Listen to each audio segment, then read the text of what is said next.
Il est un paradis turquoise, blotti au creux du massif de l'Épine, un lac encerclé par la montagne, le plus sauvage des lacs que compte la Savoie, le lac d'Aiguebelette, un écrin réputé pour ses eaux limpides et sa tranquillité.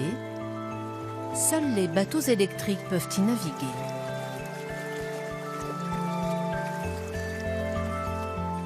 On arrive ici, il n'y a pas de moteur essence, donc il n'y a pas de vagues. On est au calme et puis je sais pas, vous regardez autour de vous, on a l'impression d'être dans un lagon. Voilà, c'est. Moi je viens au lac quand je vais à la pêche, je prenne ou je prenne pas de poisson. Pour moi ça n'a pas d'importance. Un décor digne d'un tableau impressionniste. 500 pêcheurs réguliers se partagent le lac. Le poisson roi, c'est le lavaret, appelé aussi corégone. C'est un poisson qui a peut-être moins de goût que la truite, mais qui est beaucoup plus fin. On le pêche avec une toute petite canne, vous voyez, elle fait 1,10 m. Hein. Mais le lavaret ne se laisse que difficilement attraper. Pas de chance aujourd'hui. Ici, il en faut peu pour s'imaginer 100 ans en arrière. Le lac cache sur ses rives des trésors, à l'image de ces hangars à bateaux qui ont résisté au temps. Celui-ci est dans la famille de Robert Pérouzas depuis 1926, l'époque où sont arrivés les premiers touristes. C'est l'un des plus anciens. Il y en avait certainement beaucoup plus il y a 50 ans en arrière. Aujourd'hui, ils sont tombés à l'abandon par manque d'entretien. Alors, pour découvrir toutes les richesses du lac, il faut en faire le tour. Prendre place pour une mini-croisière.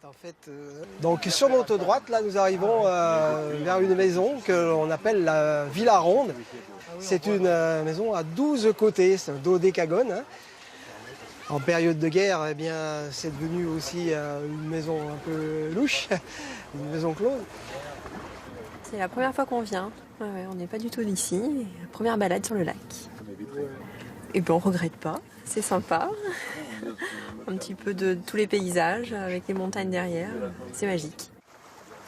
Ce qui séduit aussi les touristes, c'est la température de l'eau, exceptionnelle pour un lac de montagne. La semaine dernière où il faisait très chaud, elle est montée jusqu'à 29. C'est le lac le plus chaud de France, oui. La montagne renvoie la chaleur sur l'eau. Le lac est ensoleillé toute la journée. On aurait notre lac derrière la montagne, ce serait totalement différent. Le site a été classé réserve naturelle. Les roselières qui bordent les berges sont un lieu d'observation sans égal. Elles abritent des dizaines d'espèces.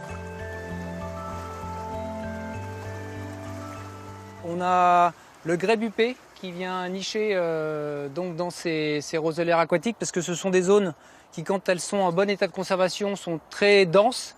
Et donc ces zones sont particulièrement favorables pour la protection des petits.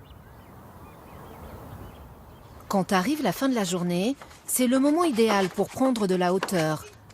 Une petite halte dans une grande maison de famille. 60 ans que sa propriétaire y vit. C'est elle qui a la plus jolie vue sur le lac. Encore plus haut, au sommet de la montagne de l'Épine, un autre spectacle s'offre aux plus téméraires, baptême de parapente. C'est quand ça tourne que ça fait bizarre. Ouais. C'est moi qui tourne. Quelques secondes de frisson avant de survoler le lac d'Aiguebelette qui le soir devient couleur émeraude.